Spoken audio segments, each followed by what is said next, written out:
All right, we're going to call the public forum to order.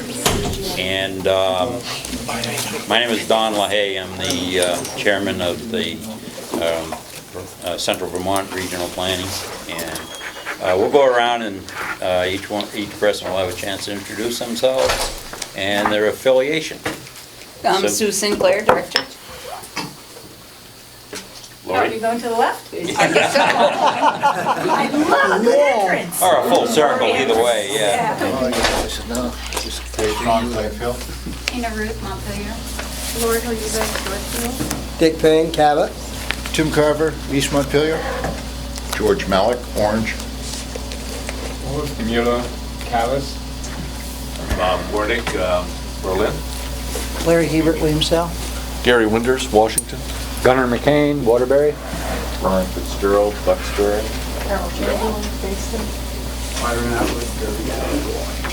Mike, Commissioner. Mike Miller, City of Barry.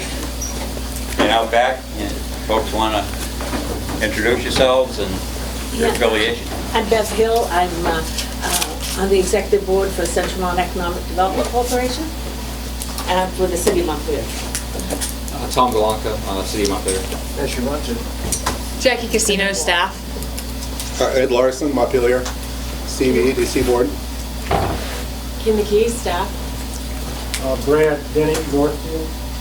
Jeff Gabrielson, Cabot. I'm Susan Lee from Waitsfield. I'm Steve Gurin from Barry, and I'm on the CBPC board. Denise Wheeler, Callis. John Brave and Cal, Select Board. Okay, I think we have everyone in. Sue Sinclair will begin by explaining the portions of the bylaws that pertain to merger and consolidation. Okay. Well, I'm just going to talk about what's in our current bylaws and what the process is for amending them. And so currently the bylaws say that by vote of the commission or the executive committee, a proposed amendment is placed on the agenda for a regularly scheduled meeting of CVRBC. So that's the first meeting where the amendment is on the agenda. So, secondly, the amendment is then discussed at the next regularly scheduled meeting of the commission and may be amended at that time, or at that meeting. Then the proposed amendment proceeds to the next meeting only upon vote of the commission. So that's the second meeting where the proposal is on the agenda. The proposed amendment is then placed on the agenda for the next regular, if it moves forward, for the next regular meeting of the commission for a final vote. No amendments may be made to the proposed amendment at this meeting. The proposed amendment becomes effective upon an affirmative vote of 60%, or in our case, 14 commissioners, of the municipal commissioners. So the third meeting for consideration of the amendment and when a final vote is taken. So that's the process that's currently outlined in our agenda, or on our bylaws. You have a question about the bylaws? Yeah, Susan, are you talking about 3 times it's brought up? Correct. Or 4? 3? 3 according to the bylaws. Yeah, thank you. Okay, Question. Has Yeah. any of those meetings, we've had discussions before, do any of those meetings count that we've had discussions before? I thought we had No. No amendment proposal. We'll have it on the agenda on the 8th. Will the vote on the 8th be an up or down vote, and will that resolve it? If that we're either going to go on forward or we're not going to go forward? Yeah, but the vote is not to amend the bylaws, so that's what Sue was That's talking right. about. Okay, sorry. Gotcha. So at the first meeting, the one I described earlier, is that there has to be a proposed amendment to the bylaws. Right. Thank you for clarifying that. Yeah, so I think, Paul Gillies has provided some language, but I think should this move forward, that there's going to be some legal assistance needed and some perhaps tweakage of what Mr. Gillies provided a year ago. Correct. That's my understanding as well, that we basically are not yet entering into the formal process to amend the RPC bylaws to make this change. We are still discussing whether or not we want to do that. Okay, and with that, Gunnar McCain and David Strong will be answering questions, pro and con, on the benefits or lack of benefits to a merger / consolidation. And we're going to try and keep it to 3 minutes. I think we can do that pretty easily. We were thinking about 2 minutes, but I think we can probably cover everyone's questions here in 3 minutes. Well, actually, Don, I think we were going to make brief statements. I think so. Yeah, okay, so they'll start off with brief statements. Right here. I'll start, David? Sure, okay. Over it. Take your time. 3 minutes, right?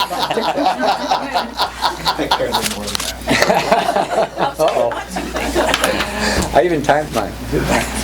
He's a timer. 3 minutes. Byron's a timer. For those of you who don't know me, my name is Gunnar McCain. I've been Waterbury's representative to the Central Vermont Regional Planning Commission for the past 20 years. In that time, I've served 12 terms on the Executive Committee and 4 terms as chair. I couldn't possibly cover every aspect of what's being proposed in a few short minutes, so I'll try to cover the basics and then answer questions. We're starting with 2 healthy organizations. Both have good financial reserves, committed volunteers, and hardworking staffs. The consolidation is not being proposed because one of the groups is struggling. Rather, it's being proposed to improve on the existing situation. It will strengthen both organizations, as the result will be stronger than the sum of its parts.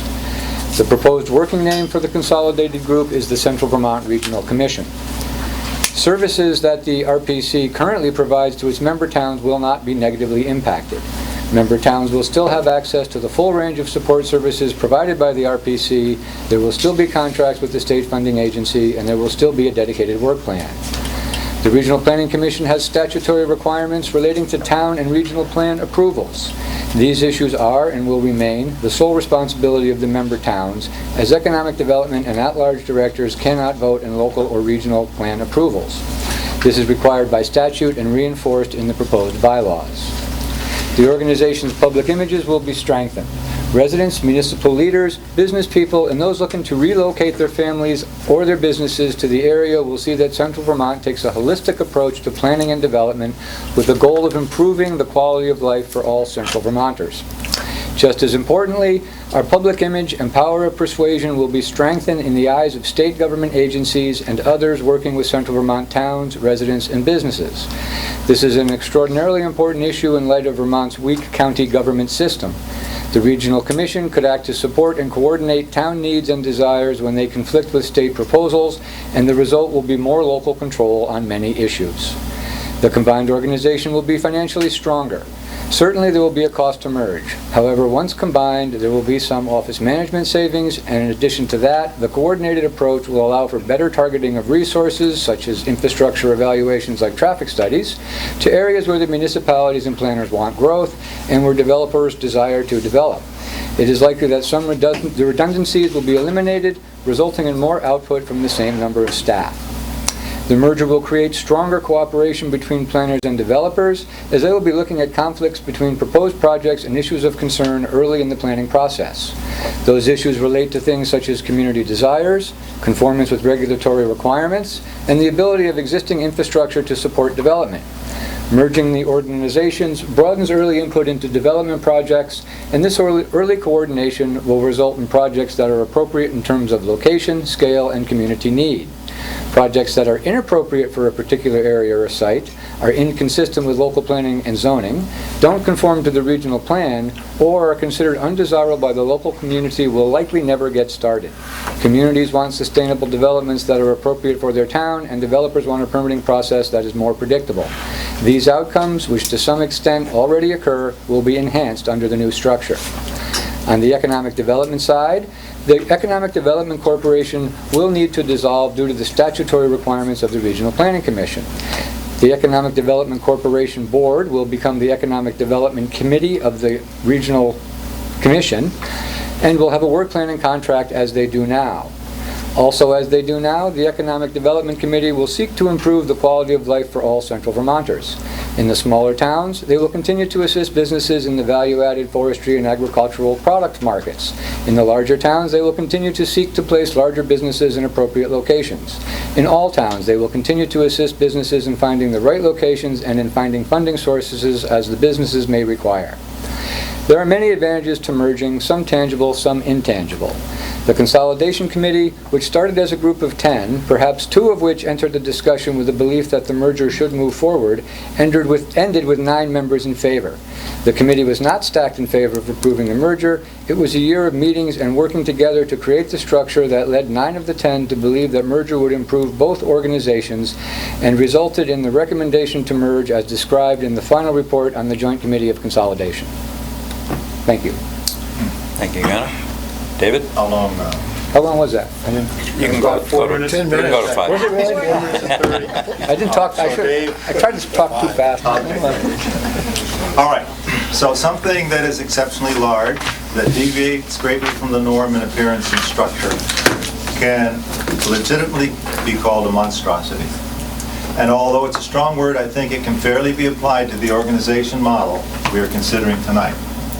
Consider the basic fact that the number of commissioners would increase from 23 to 35, a change which would lead to an exceptionally large number of people for an effective governing body. We're also being asked to create a unique, self-perpetuating standing committee in our midst, the Economic Development Committee, with a membership as big as the commission itself, and the power to appoint 9 directors to the commission, a committee that clearly deviates greatly from the norm in appearance and in structure, and a committee that I might add whose powers and responsibilities, based on recent controversy, are ill-defined. As I stated in my dissent in the committee's final report in April, there's no compelling reason for undertaking the drastic measures that merger requires, namely the dissolution of the Central Vermont Economic Development Corporation and the dilution of municipal control of Central Vermont Regional Planning Commission. The RPC and the EDC are each doing what they can with respect to economic development in the region with the resources at their disposal. The RPC is poised to embark on amendments to the regional plan which will, in line with state statute, serve to guide, quote, a coordinated, efficient economic development of the region over the next several years. It will also provide implementation strategies such as advice on zoning regulations, infrastructure, natural resource mapping, planning, special studies to accomplish this.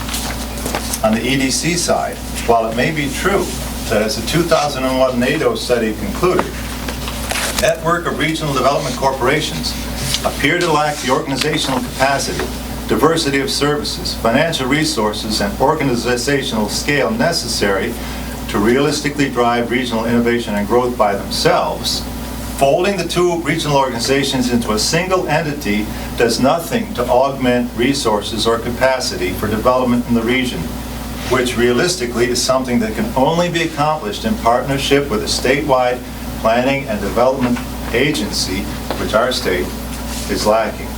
Indeed, I'm afraid that the merged organizations may be less effective in carrying out the tasks the 2 organizations now do separately, not only because of the immediate loss of $14,000 in revenues the EDC currently enjoys from dues-paying towns in the region. The final, while some, how much time do I have? 2 minutes. While some, the final problem I envision involves the consequences of the dilution of control by the member towns over the model organization's plans and services. By a wide margin, the municipalities served by the RPC are rural in nature and face a wide array of planning issues, as well as economic development. Only 5 towns in the region have paid planning staff. The remaining 18 towns depend on the RPC for planning information and assistance.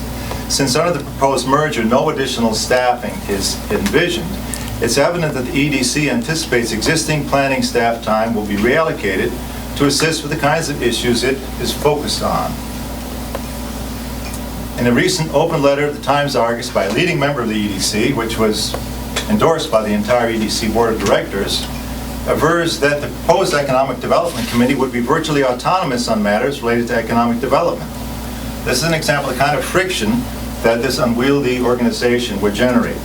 Because while it's true that the bylaws stipulate that the EDC committee will be overseeing economic development activity in the area served, when you consider that the draft bylaws clearly assign all such powers and duties to the commission as a whole, that interpretation is questionable.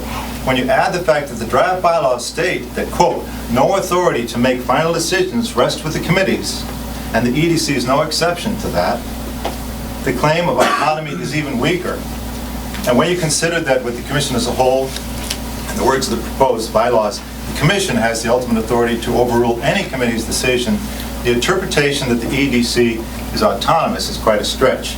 Moreover, if implemented, it would be effectively deny municipal commissioners any say over economic development activities carried out in their name. This conflicting interpretation of the proposed bylaws only increases my apprehension about the nature of the thing we were being asked to embrace. It illustrates the kind of bad feeling, misunderstanding, and division that will predictably ensue as a result of this proposed marriage. I therefore respectfully recommend we call it off sooner the better. That's it. Nicely done. How many minutes? To the second. Oh. Would you say good timing? No, yeah, he said to the second. Okay, do we have any questions or comments from folks to address to either David or Gunnar? Not to me. I'm just running the meeting. Anyone have any questions or comments?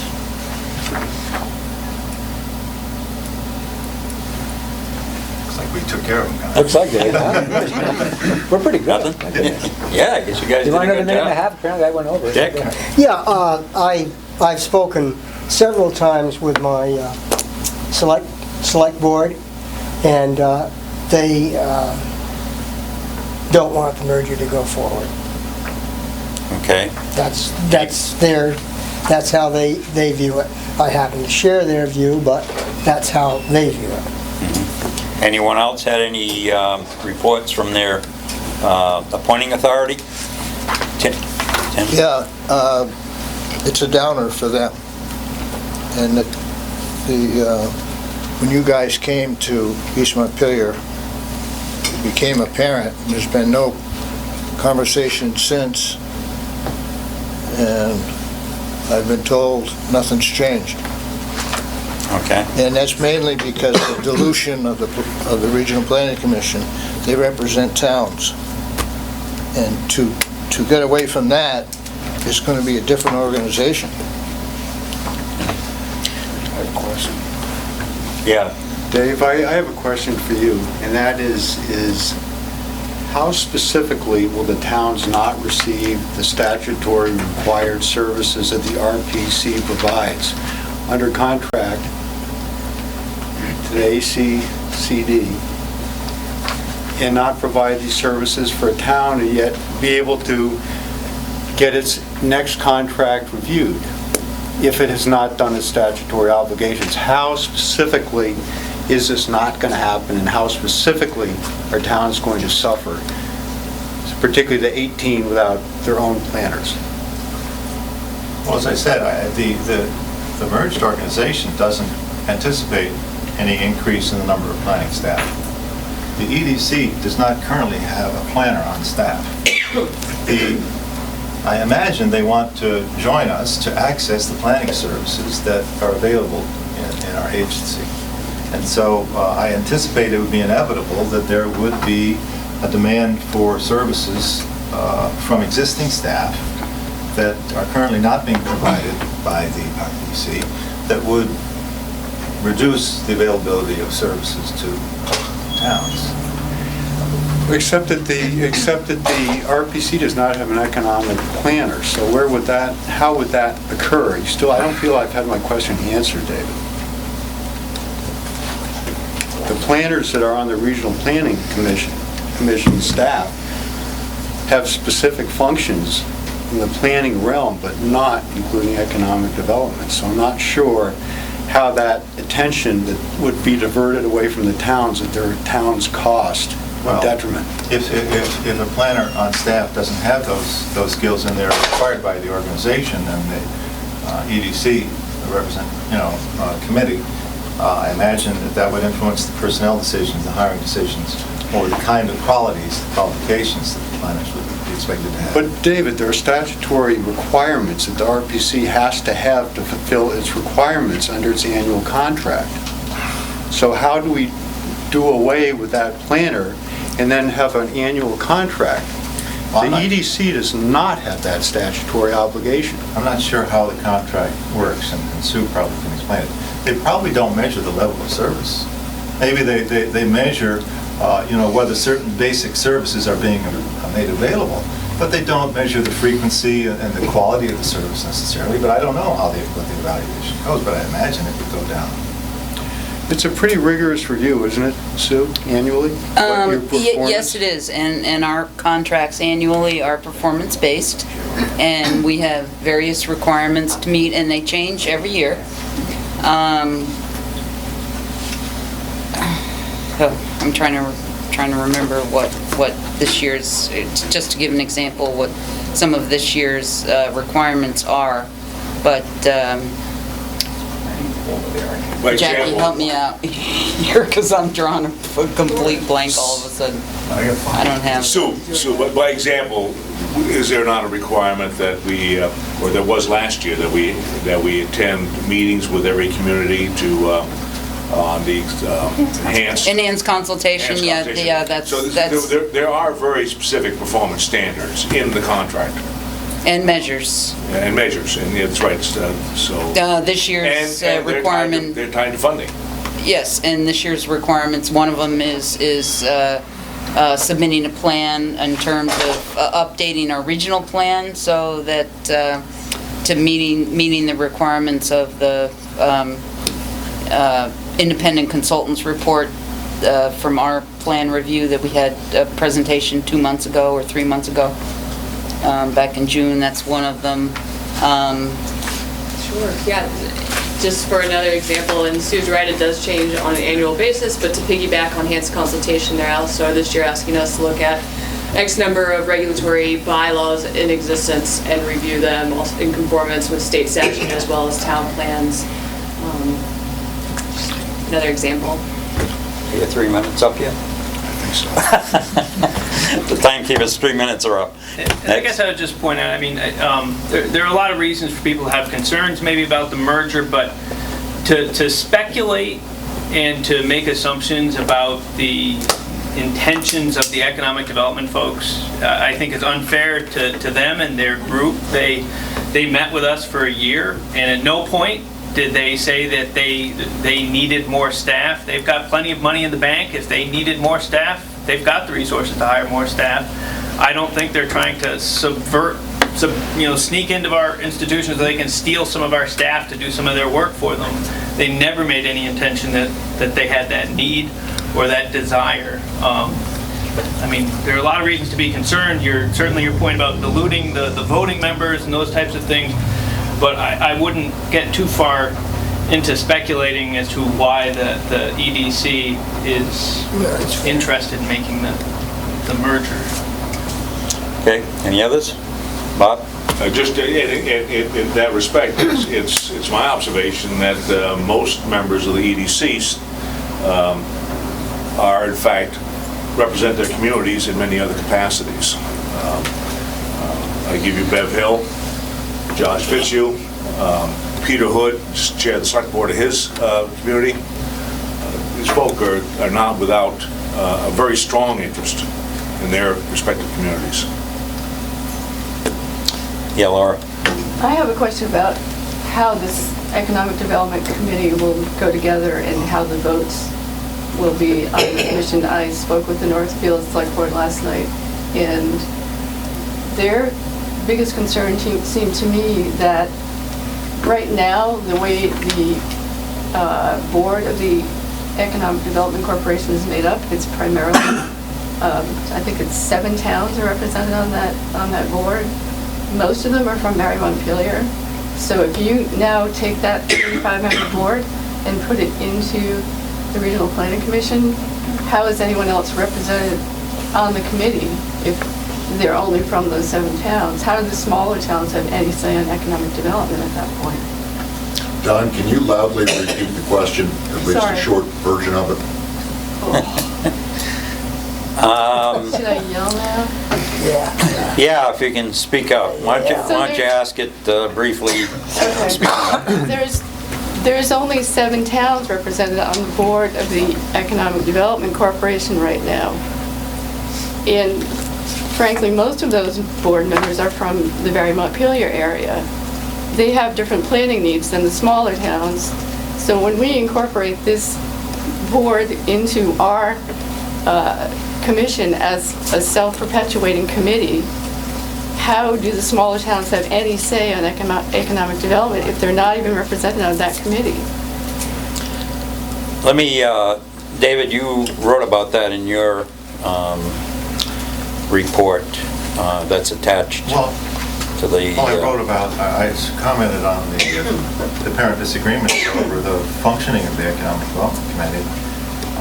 The Gunner seemed to be representing, and others have represented, that it was going to be an autonomous group, which effectively would cut out the municipal members from economic development and planning. If they're going to be doing the economic development side of things, which is currently part of the Regional Planning Commission's function, it's kind of related to what Laura's saying. It kind of is a reduction in the participation and input that towns have over an important part of the functioning of the commission. Gunnar, can you talk about the representatives? I'll make an attempt. For starters, I don't recall ever personally saying that the Economic Development Committee would function totally autonomously. I think the bylaws pretty clearly spell out that they are a committee of the Central Vermont Commission, should it be created. So I don't have the head count numbers. I'll buy you, Laura, I'll buy it that there's 7 towns represented. All those 35 people come from 7 towns, and that most of those are Barre and Montpelier. I'll accept that as fact. I would point out that under the proposed scenario, because the 9 economic development directors would be in a group that included 23 municipalities, 18 of which are small towns, I would say that the small towns get a larger say in what's going on at economic development and other levels as well. So that's my answer, period, I guess, yeah. Can I just follow up? I mean, it seems to me there's 9 votes for one organization, but only 1 vote for each town. So that seems a little skewed to me.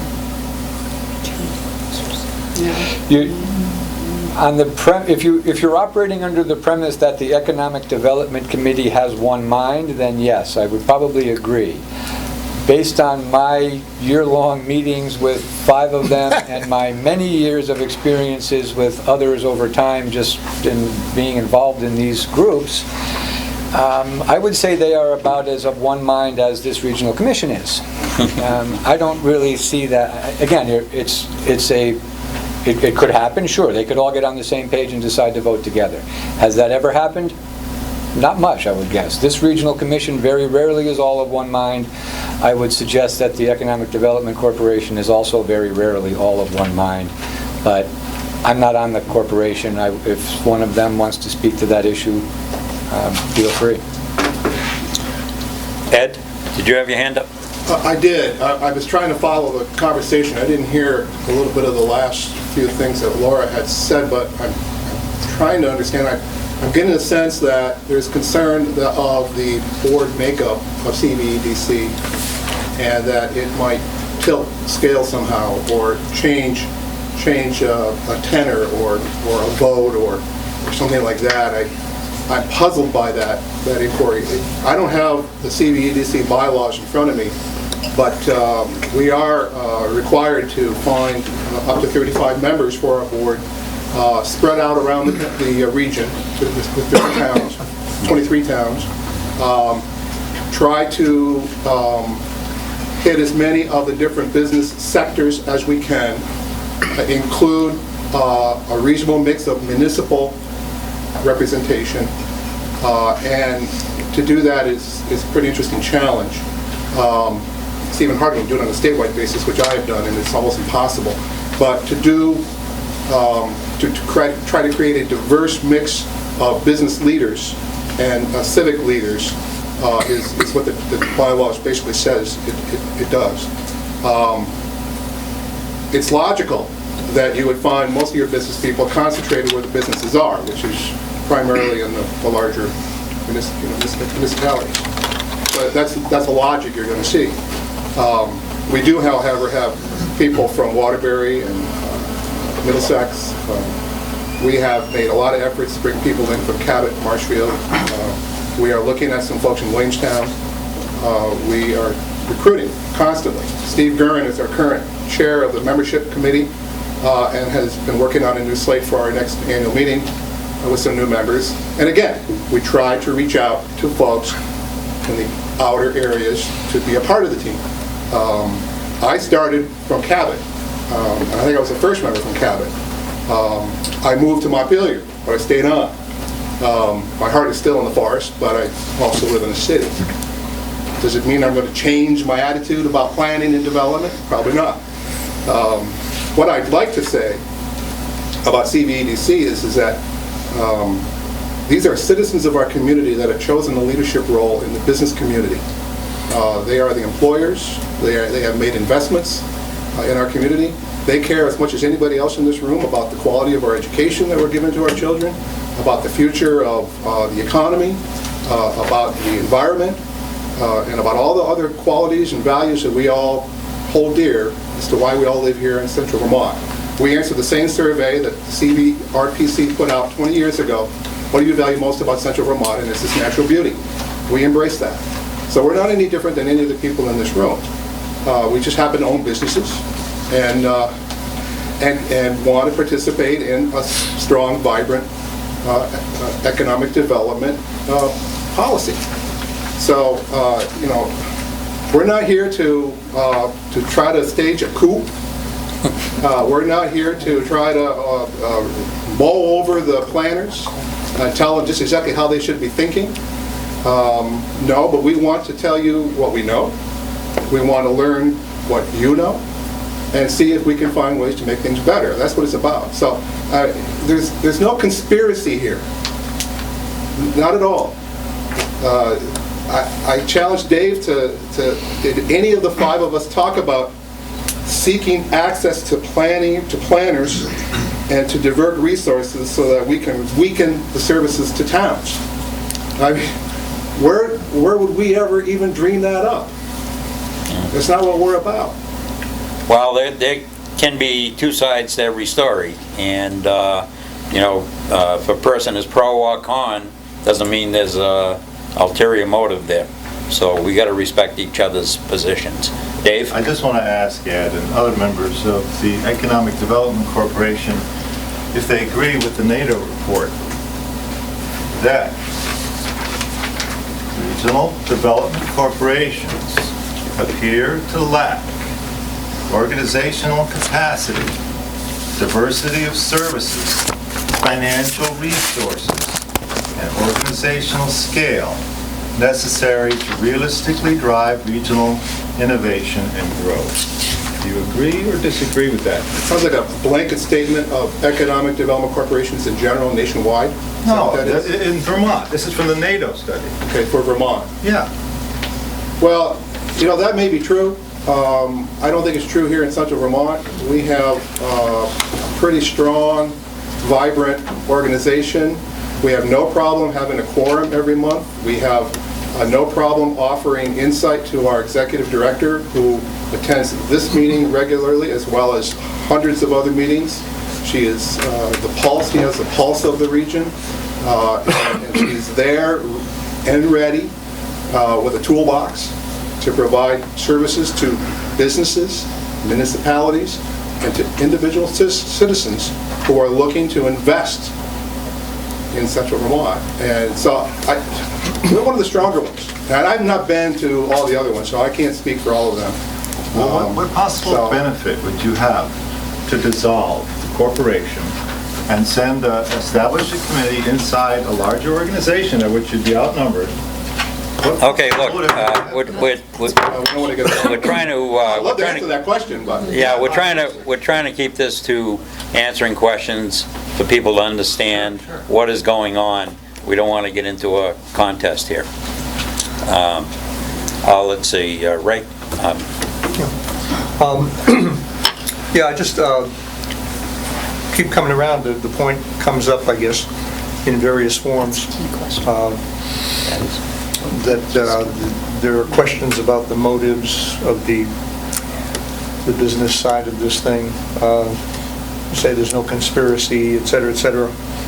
And I just want to point out that I accept all that, but that in itself doesn't mean that the deleterious effects that could occur if those motives were bad, or if there was a conspiracy, that they're not going to happen after all. They may happen just because of the nature of the two groups and what happens when you try to merge them. And I have not heard recently from the people in the Select Board in Worcester, but I have talked a couple of times with the rest of the people on the Planning Commission that I'm the head of, and they don't like the idea either. So. All right, Dick? Yeah, I think it's a mistake to impugn the motives of the economic development. I don't think that certainly isn't my point of view. My point of view is that, well, I guess in the first place, why do it in the first place if you have two vibrant organizations? Why do it? What is the necessity? This is what gets me, and I've felt for some time that maybe the regional planning could be a little more accepting of the views of economic development. I think there might be a need for some tweaking of the regional planning bylaws just for that reason. But I don't see why the two organizations have to merge. I think they each do a valuable service. I think they could cooperate, perhaps, in more of in a more structured way. But I don't see the need of changing it, and I'm always very suspicious of things that are made up in Montpelier by some group, well-intentioned. I don't say they aren't well-intentioned, but I was in the school system for a number of years. There was always some new thing that was going to change everything. It didn't. Okay.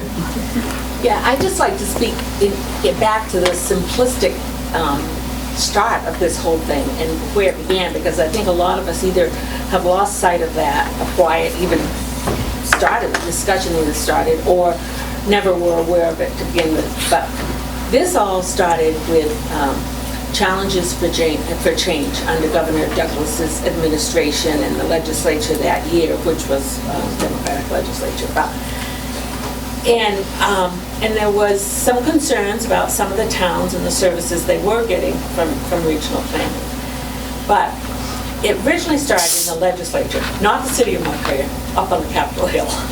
Tom and I, every time we hear somebody say, Montpelier's doing that, just, it raises our antennas. But anyway, it was a very simplistic reason why we even got involved in this, because I had somebody saying, I was thinking, why would CDEDC do this?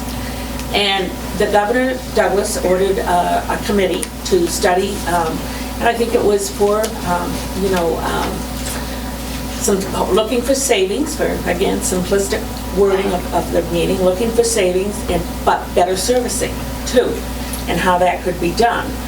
And before, by the time the next year came around, that requirement had changed. However, the group that had been formed as a result of Governor Douglas's committee, and I don't know all of them, maybe Gunnar or some of those, because they must have used the report, but I know there were people on it like Tom McClay from National Life, the fellow from Green Mountain Coffee Roasters sat on that committee. And when they finished up, they felt that, yeah, it was no longer going to be a requirement of the state for us to really pursue this type of thing. But as the more they looked at it, they thought, maybe this would have some advantages to the region. There would be, in the long run, some both financial and service improvements for the whole area that would benefit us all as a region. And so I know Tom McClay spoke to us at the CBEDC meeting and encouraged us to at least look into it and to study, and not to say no right up front, but for those of us who, I was one of them who said, why would we want to do this? Give it a chance. And then I looked at the group of people. I looked at who served, our 5 people. And, I looked at Josh Fitzhugh and Peter Hood, Carol Ellison, I'm trying to think of all the different ones here. Ed Lawson, I almost got sit right next to me. And the 5th one, who am I forgetting yet? George Woodworth, who is head counsel or an executive counsel at National Life Insurance, who sat on this committee. These are all very busy men who hold high offices in their own worlds, and they spent meeting after meeting, as did Gunnar, and as did Larry, and your other, I'm looking right at you, and I'm not saying your name, but anyway. They all spent a lot of their time, and I thought, wait a minute, they've spent the time to really look into this and study it, and I really thought, in my mind, okay, they've seen something that I personally haven't really viewed enough. And so that's why I think that whatever we do going forward, we got to remember where this all started. It wasn't because any one group really wanted it. It was a thing, a challenge for change was, it had come out of that. And so it wasn't an I and they, we and they thing at all to begin with. And I really hope we can keep that in mind as we go forward. And depending on whether we go forward in a formal manner or an informal, I hope at least the 2 organizations can better work together to provide some better, things. So depending on how that works out, I hope at least we can get that out of it. And I do want to say, CBEDC does have a member on its board from Northfield. He works for Norwich University. He's been on the board for a number of years. And the town manager from Northfield used to come, but when there was this turnover here recently, Okay, you're out of time. Thank you. I always talk too much. Yeah. Is there anyone else? Have any of the town? Yes, Larry. Yeah. I've served on the Regional Planning Commission since 1991. It's 22 years, about the same time Gunnar has. Can't hear you. I've served on the Regional Planning Commission for 22 years, about the same amount of time as Gunnar has. Also been chairman all the way up and down the ladder. Also been on the Williamstown Select Board for 5.5 years now. Been chairman for 5 years. I've talked to my board about this.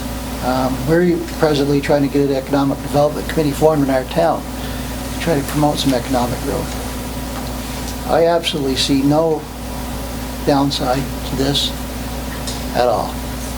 I think a lot of the time the Regional Planning Commission is reactive to development projects that come along, and a lot of times those projects probably aren't the best spot. They could be good projects, wrong spot, but somehow 99% of the projects get approved some form or another. Depends on how much money somebody wants to spend or how much they want to tweak it. Larry, can you speak up just a little bit? Yeah. 99% of the projects get approved through Act 250. It all depends how much someone wants to spend or how much they're willing to tweak it or whatever, but they may not be in the best place that they could be. I see this as an opportunity to be proactive, doing the 2 entities together to lay out areas that weren't good for certain types of housing or businesses or manufacturing or mining or whatever the economy needs just around here. I have seen absolutely nothing about this that's going to hurt the small towns, big towns. I mean, I really don't understand the negativity about it. I think the biggest thing is fear of losing control. I mean, a few years ago, we had meetings, you couldn't fill that side of that table right there. We had most of the meetings being voted on by executive committee because we didn't have a quorum. I mean, you guys can test that. There's a lot of new faces here. This brought out a lot of people. It hasn't been this way for all the years I've been on it, but a lot of times it's been lean with members. I really think we're missing a good opportunity here, not only to save a little bit of money, it ain't a big money issue, but the level of service would be enhanced greatly by bringing the two organizations together. Thanks, Larry. Anyone else? Dick, I'd like to just briefly address your question about if this is a vital region, then why do we need to combine? It's my understanding that Grand Isle, Franklin County, and Chittenden County were the only counties in Vermont in 2012 that did not lose population. Perhaps we've got two excellent organizations that can help an area, but to think that we are in a vibrant central Vermont that's losing population and in a state that actually decreased population, however minusculely, I think the fact of the matter is I think there's a real need for these organizations to merge, work together to the benefit of the region that all of us are so fond of. But the fact of the matter is the economy in central Vermont and in Vermont is not vibrant, and I bear that out by just what I'm saying. If we're losing population, what does that say about a need for development, for more opportunities for our young people, and for what it would ultimately mean for planning? If we're going backwards, what are we planning for? So by merging these two organizations, I think we have a better opportunity for our region at large. Thanks, Byron. Brian, did you? Yes. Last evening, the Duxbury Select Board voted to not support the merger. I was unfortunately out of town and could not attend the meeting, so I can't really speak to the discussion they had during that session. I can say a few words about the discussion that the Duxbury Planning Commission has had about this over the course of 2 or 3 meetings. And I think it boils down to, in spite of the hard work and good work done by the merger committee, there just wasn't a compelling case to do it. And a lot of it focused on better coordination and cooperation of the two functions. Our feeling is that there's nothing stopping the two organizations from coordinating their activities now, and that a merger is really unnecessary. So that's where things stand now with Duxbury. Thank you. Anyone else? Dave? Yeah, Plainfield Select Board, of which I'm the chair, also voted against the proposed merger. And Byron, I wanted to ask you a question. You're making an assumption that if these two organizations merge, that somehow economic development opportunities and resources are going to be enhanced. But if we're not bringing anything new to the table, in fact, if the EDC is going to lose $14,000 in member dues, which would be redundant if it was part of the same organization, how's it going to actually be enhanced? How are the economic development efforts going to be enhanced by merging the two organizations? David, I think that you're absolutely right. I think I am making an optimistic assumption that good people working together can do even more good things. I tend to look at it in a more optimistic sense rather than the assumption that you're making that this can't work, which I think is rather negative and plays right into the hands of a trend that's going on in our region. So quite frankly, yes, it is an assumption, David. Good. Okay, anyone else? Yeah. Oh, sorry. I was just going to add in quickly on the question of being able to enhance the two organizations working together. I work for the city of Barrie, and I got there 5 years ago. Darren Wyndham got there 5 years ago. A lot of the turnaround, a lot of good things that are happening in the city is not just a result of the economic development. It's not just a result of the planning.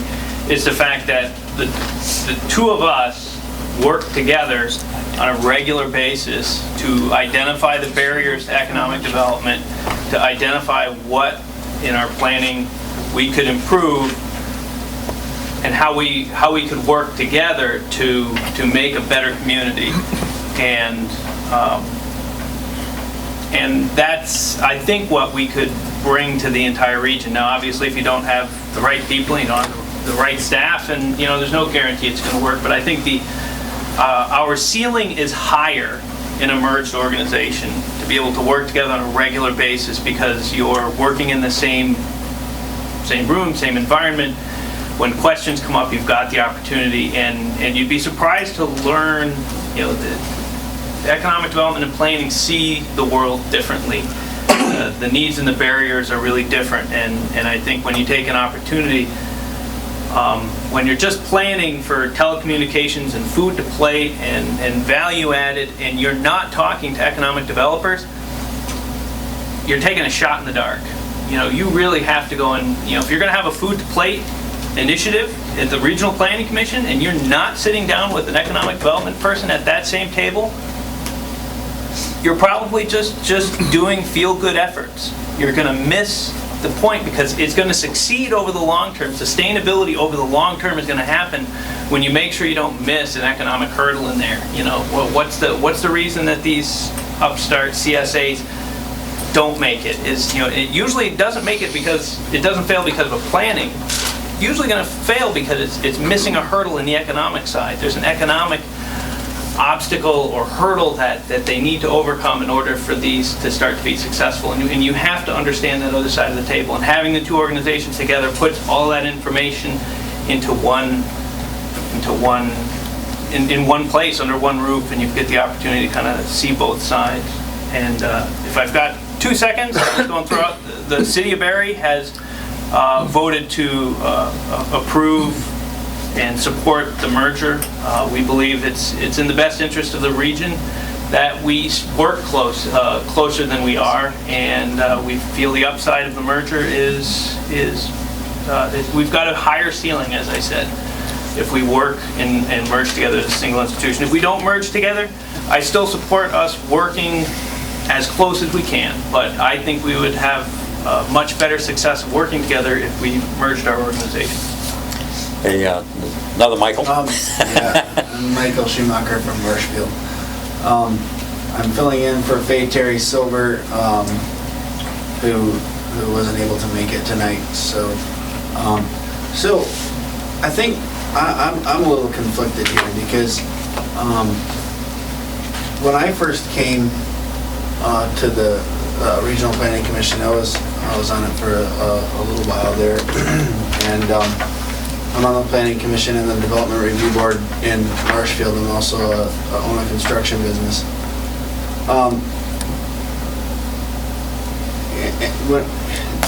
My work in the Planning Commission and here,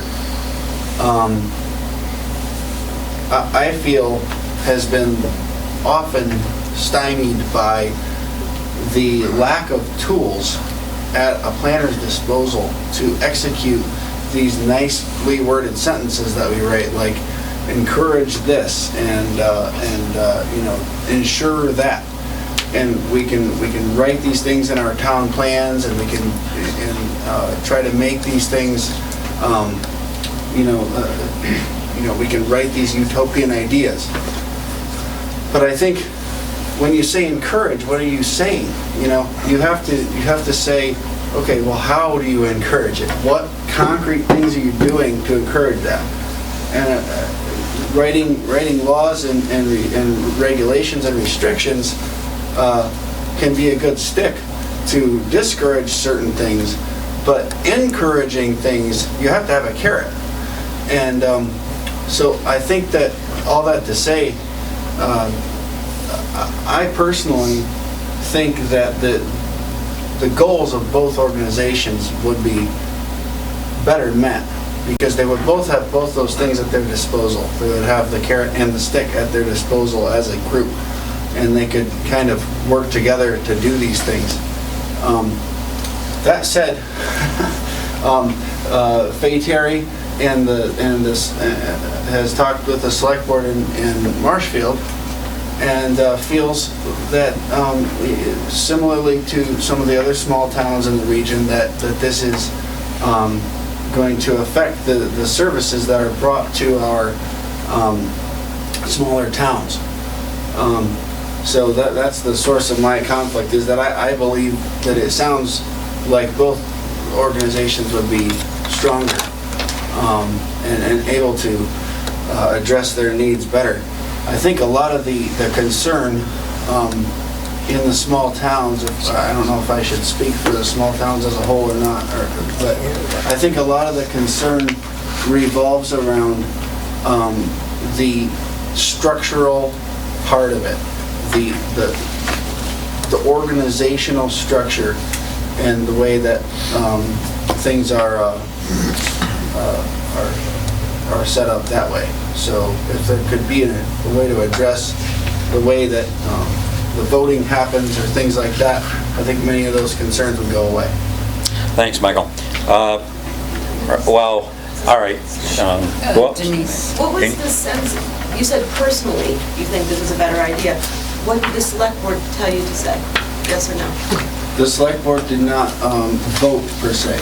They didn't have an opinion one way? discussed this with Fay Terry, and on Fay Terry's recommendation, they agreed that that we should stay in rank with the other smaller towns. So the answer would be that the Marshfield Select Board doesn't support the merger, correct?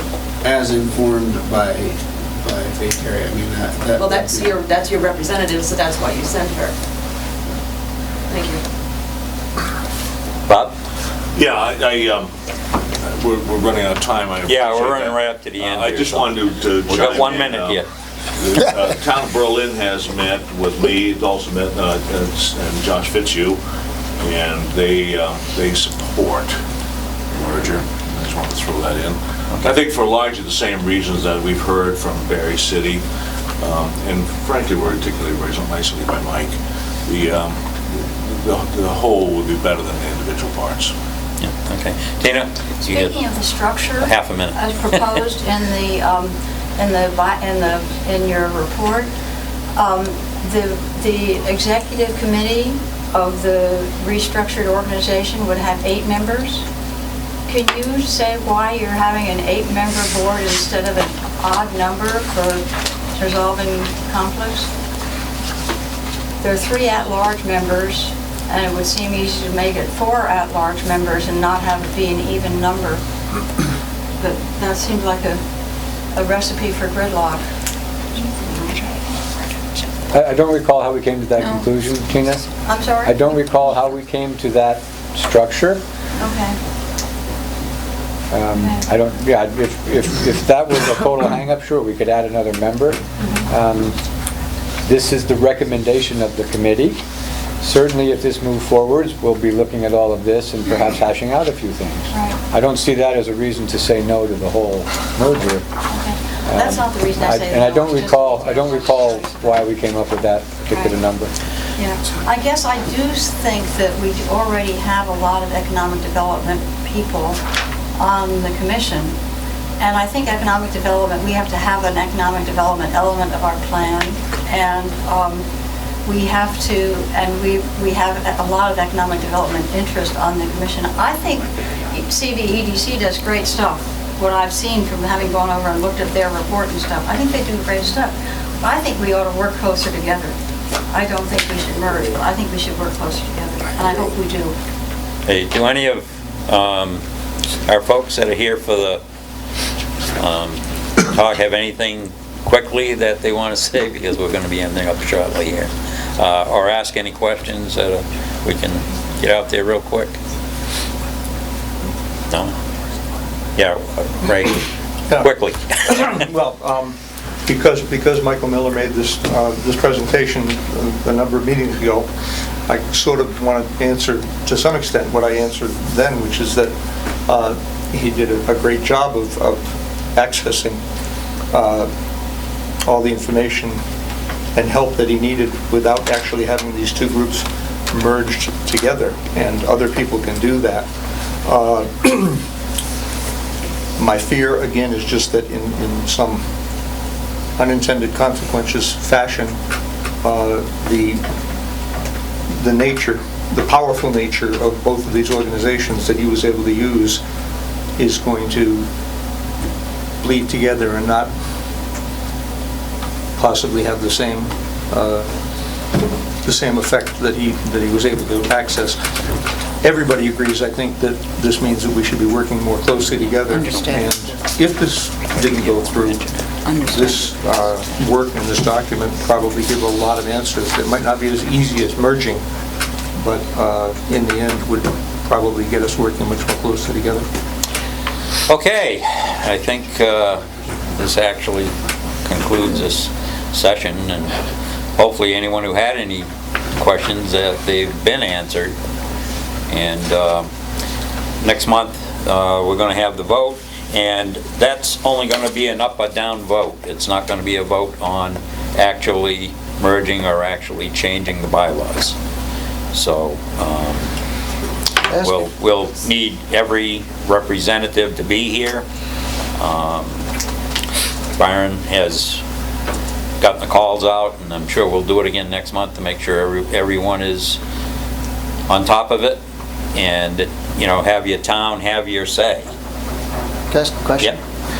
Is there going to be any more discussion on it before the vote? No. Do you have to be here? Could you Have to be here to vote? Could you write a letter saying which way you want to vote if you can't be here? I don't know. Is there a proxy in it? I don't believe so, no. Yeah, I think you'd have to have someone designated as a substitute for you to come in and vote on behalf of the town. And they have to be appointed by the select board. So you have to have a representative present. Either the representative or alternate. And it is a 50-50 vote, but we're actually going to weigh the weight of what goes on in that particular vote, so. What do you mean 50-50? We're not down to 60% thing yet. The up or down vote for the bylaw change is 60%. Yeah, you said 50. On this issue, it's 50%. On the issue of continuing on. It's majority vote. If I could, I think the misunderstanding is what's being voted on in October is not whether or not we're going to change the bylaws. What's being voted on in October is whether or not we're going to move forward with this process so that we can then schedule a vote on a bylaw change. So if the vote goes The down, vote goes- then there's no bylaw change? There's no nothing. If the vote goes up, there's no bylaw change. If this is voted yes in October, what that means is that the Executive Committee of the RPC and the Executive Committee of the EDC get together and put together what is called a plan of merger. That's where we dot the i's and cross the t's. We make a list of all the little things that need to change, and the big things as well. Where are we going to locate? Where's the checking account going to be out of? Et cetera, et cetera. There's a complete list that needs to be created. We need to finalize all the documents, and then we vote on the bylaws. Can I just intercept here? Sure. Gunnar?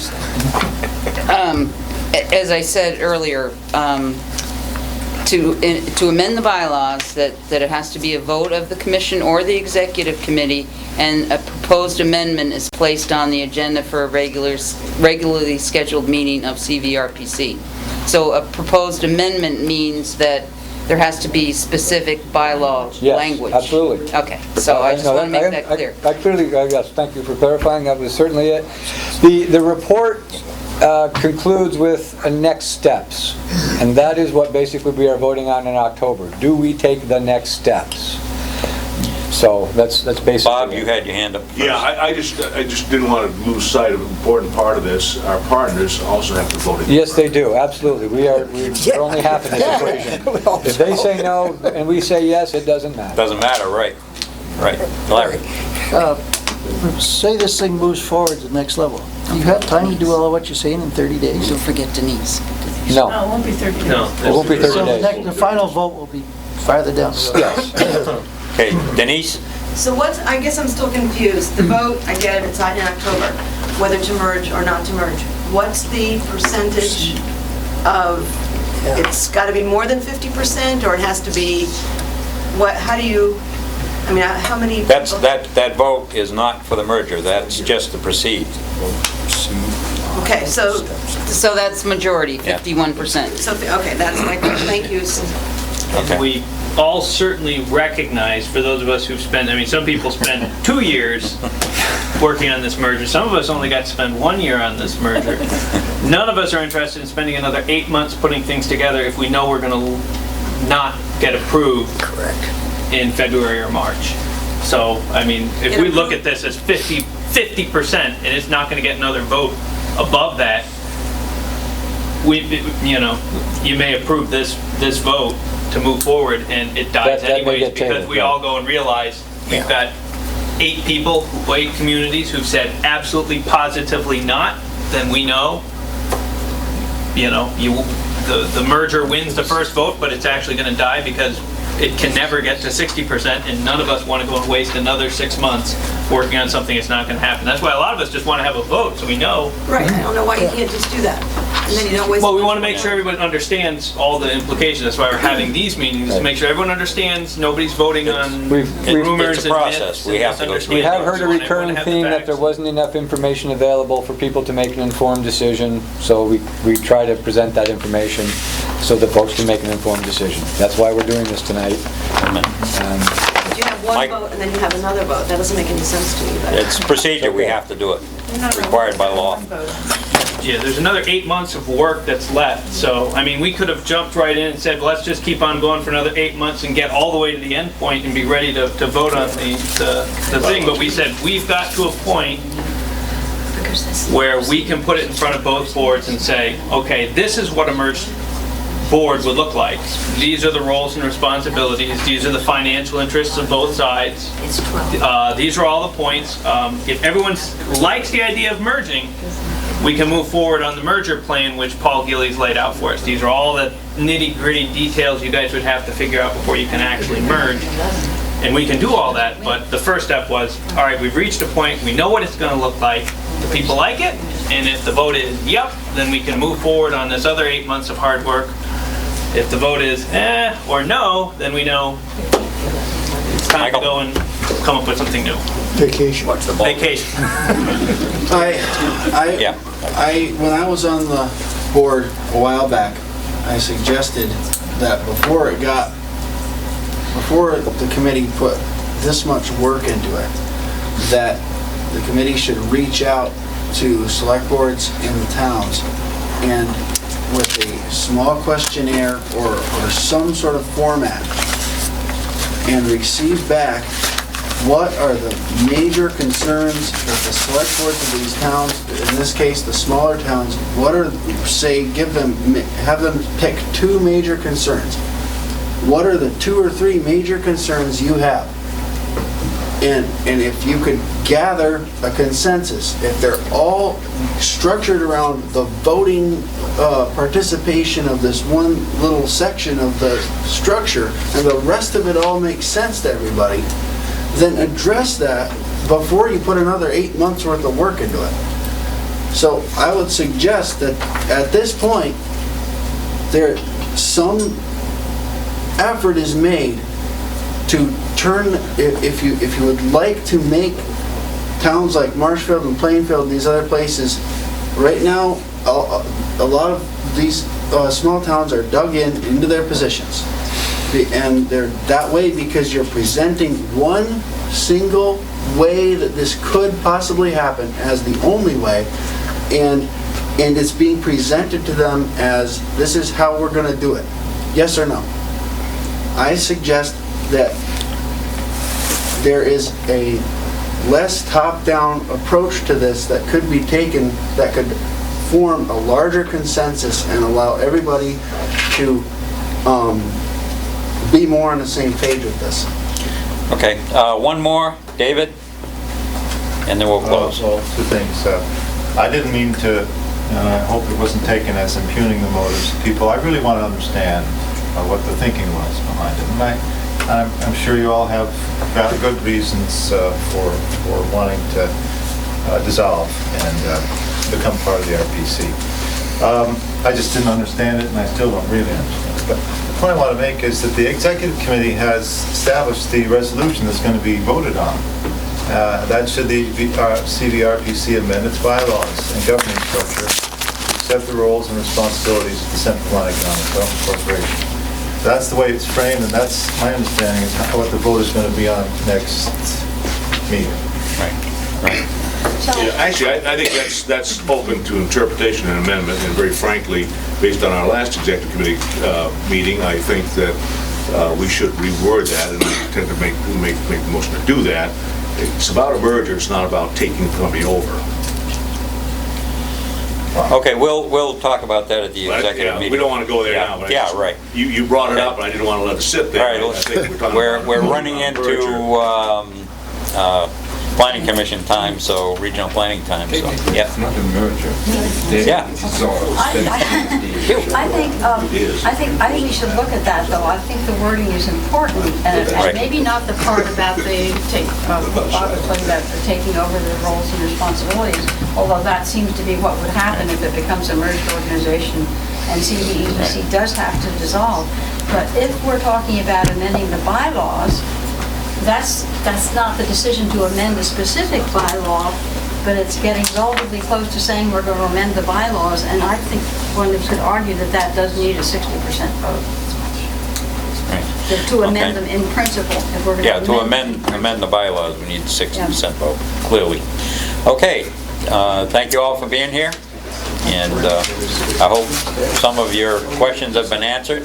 Not walking out more confused than when you walked in. Thank you.